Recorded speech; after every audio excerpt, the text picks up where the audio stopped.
السلام عليكم ورحمة الله وبركاته حبايبي. أختكم هناء بتقول لكم كل سنة وأنتم طيبين. رمضان كريم عليكم وعلينا، يا رب يجيبوا علينا ونقضيه كده بخير، ويا رب تكون سنة خير على الأمة أجمع بإذن الله. بص يا حبايبي، أنا دخلت السوق، المفروض إن أنا جبت مثلا فرختين بتبلهم وبشيلهم، أو إن أنا بجهزهم للعزومة. تمام. دي الرجول أو الزور أو شوحتها وعملتها مع الكبد. وانا بجيب ده رحت جايبه نص كيلو كبد فراخ وعملتها شوحتها، نضفتها. لازم تنضفيها الاول من دمها قوي، لان بيبقى فيها خيوط دم كده في النص.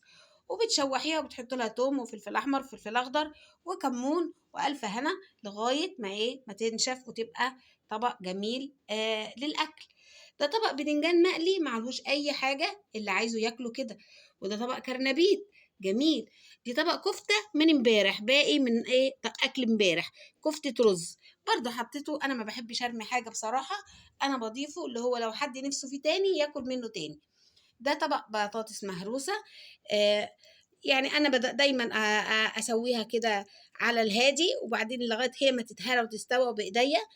بعدها بيحصل ايه؟ ان انت بتحط لها الثوم، تحط لها الخل، تحط لها فلفل اخضر، فلفل احمر زي ما تحبي. وبعدها بتحط لها شويه خل، وتروحي بعد ما تهرسيها تطفي عليها.